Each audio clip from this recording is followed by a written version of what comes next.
Hello again, folks. I hope you're all having a cracking Christmas and also you enjoyed my alternative Christmas message, which had a collection of classic Leftie corner clips for your amusement. Anyway, this video is about doxing.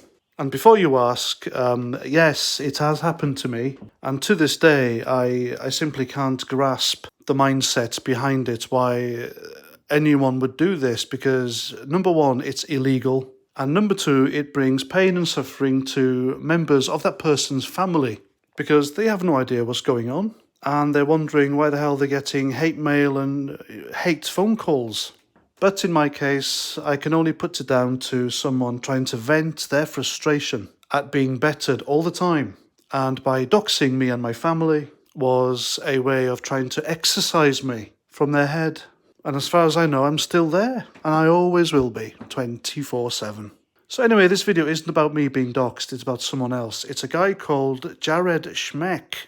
Now, if you don't know who Jared Schmeck is, he is the bloke who rang up Bungalow Joe Biden and his god-awful wife, Dr. Jill, and finished the conversation with "Let's go Brandon." And "Let's go Brandon" is, of course, a code word for "fuck Joe Biden." It's a way of saying things without getting bleeped on telly, but everyone knows what it means. And what the left are currently doing to Jared Schmeck is an absolute disgrace. Even the media, they've doxed him. They've revealed where he lives, where he works, and every one of them are trying to get him fired and destroy his life for a joke at Christmas. And because this guy knows what the left are capable of, he has had to go and make a grovelling apology saying it was just a joke and that he's actually a fan of Joe Biden. I mean, that bit's got to be the real joke, hasn't it? Because they're trying to destroy his life. The guy's got kids, for heaven's sake. They want him fired, which will place them unable to pay the rent or mortgage, which would put them on the streets, all because they don't like him. And this happens, folks. This happens, and I can prove it happens. Just look up a guy called Lee Williams. He had a YouTube channel called Cross the Rubicon. And he is an Englishman who used to live in New Zealand, and he made conservative videos. They were opinions about the oppressive left-wing government in New Zealand, and he also called out the top tier of the Maori community. There was nothing racist in his speeches. He never instigated violence or murder or anything like that. It was just a guy calling people out who deserved it. And for that, they ruined his life. There was a petition to get him sacked from his job, which was successful. And they hounded him on social media. They revealed his address. They posted photos of his kids. And there was even a petition to get him removed and kicked out from New Zealand itself.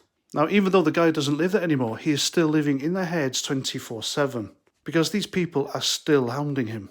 So try to wrap your heads around this, folks. A guy has an opinion which is unpopular with someone on the opposite side of politics. So they destroy his life and effectively get him kicked out of the country.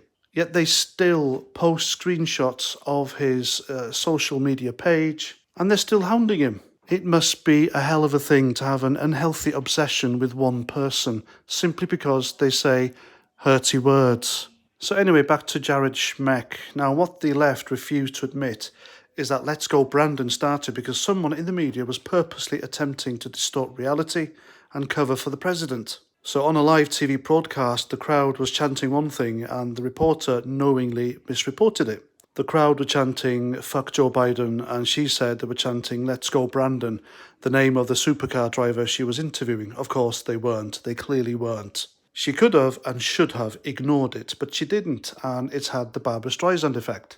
Now, this guy said this. He said, "Let's go Brandon," and he got the bungling idiot Joe Biden to agree. He said, "Yes, I agree, let's go Brandon." And left-wing Twitter went absolutely berserk. They have made this out to be literally Hitler. But another thing the left forget is that for the whole time President Trump was in office, fuck Trump was literally a thing. Alec Baldwin made a career on it. Robert De Niro went on stage at various award ceremonies and said, "Fuck Trump," various times. I got a standing ovation for it. And some ginger-haired comedian, and I use the term comedian loosely here, folks, she held up a severed head of President Trump dripping in blood. And nobody said a thing, not a word. Vile slurs were aimed towards him, his wife, and his kids. The guy put up with a lot. And the left didn't stop, and they continued to do it. Yet one guy takes the piss out of their beloved Bungalow Joe Biden, just the once, and they're having a meltdown. It's basically hypocrisy, isn't it? But then again, as always with the left, it's okay when they do it. Anyway, that's my video. Please let me know what you think in the comments. And if you want to support my channel, if you like what I do, then by all means you can buy me a beer. The link is down below. So that's that. Please comment, share, subscribe, and until the next video, Roger Trout and let's go Brandon. Ha ha ha.